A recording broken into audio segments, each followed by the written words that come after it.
Hey guys, good morning to you. Today is Holy Saturday, where Jesus would have been in the tomb that was provided by Joseph of Arimathea. And as he remained there, there would have been a lot of different feelings and emotions and things going on with the disciples. And so I just want to bring a short devotional to you about that. The Gospel of Matthew kind of records this day in the events that would have been surrounding it. In Matthew chapter 27, starting in verse 59 to 60, he says, "And Joseph took the body and wrapped it in a clean linen shroud and laid it in his own new tomb, which he had cut in the rock. And he rolled a great stone to the entrance of the tomb, and he went away." And so I'd like for a moment this morning just for us to consider the loneliness and the despair of the disciples, because we know that the disciples had scattered when Jesus was arrested. That was Mark 14:50. And we know that they would have spent this day, the first Holy Saturday, in hiding for fear of they might be next. That's in John chapter 20, verse 19.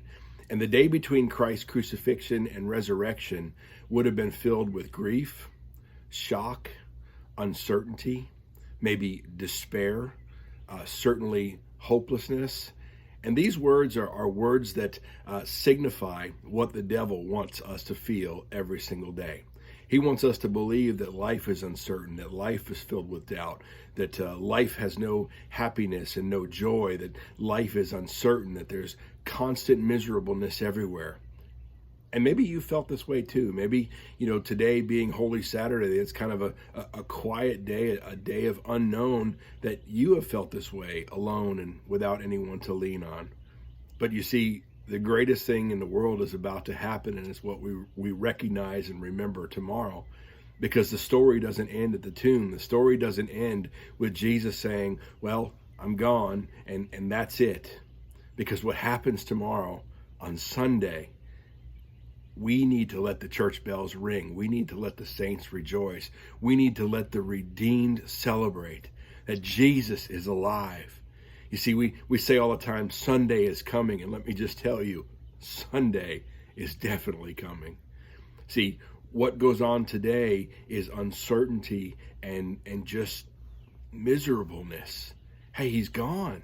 We followed him for 3 years. We saw the miracles. We heard the teachings. We walked with him. We talked with him. We ate with him. We fellowshiped with him.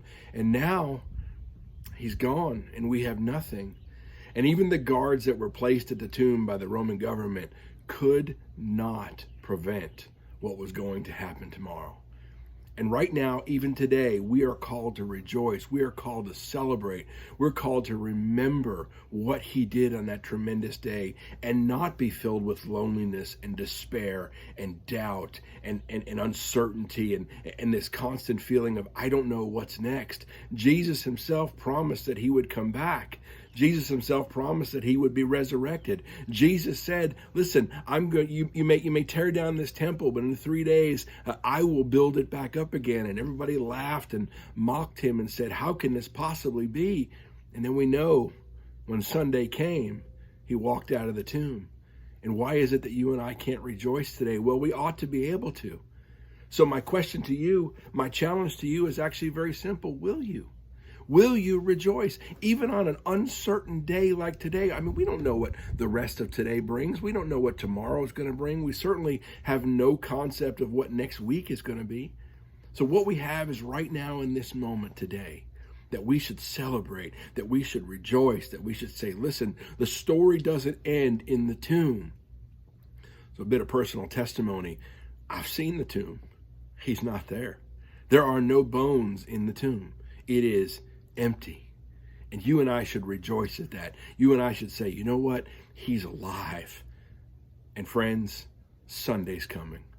So I want to invite you to Easter services at Seasons Church, 926 Selma Highway in Prattville, Alabama. We start at 10:30. Come comfortable. We're going to have communion during the service. We're also, we've got an Easter egg hunt for the kids, so there'll be children's church going on.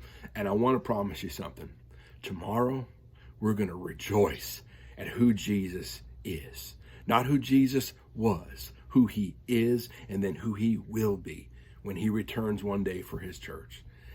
We have a mission today to celebrate who he is. So even though we remember today is Holy Saturday and we know of all the uncertainty of the disciples and all that they went through, when Sunday came, he told them, I am who I said I am. So it's my prayer that you would celebrate today, that you would look to tomorrow. Yesterday we had it is finished. Tomorrow, oh, he is alive. Let us worship and celebrate him. Come and join us tomorrow morning at 10:30. We'd love to meet you, love to meet your family, and love to just sit and rejoice with you and say, look at what our Jesus has done.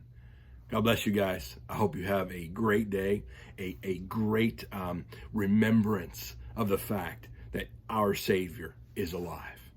God bless you. We love you so much. We'll talk to you soon. Bye-bye.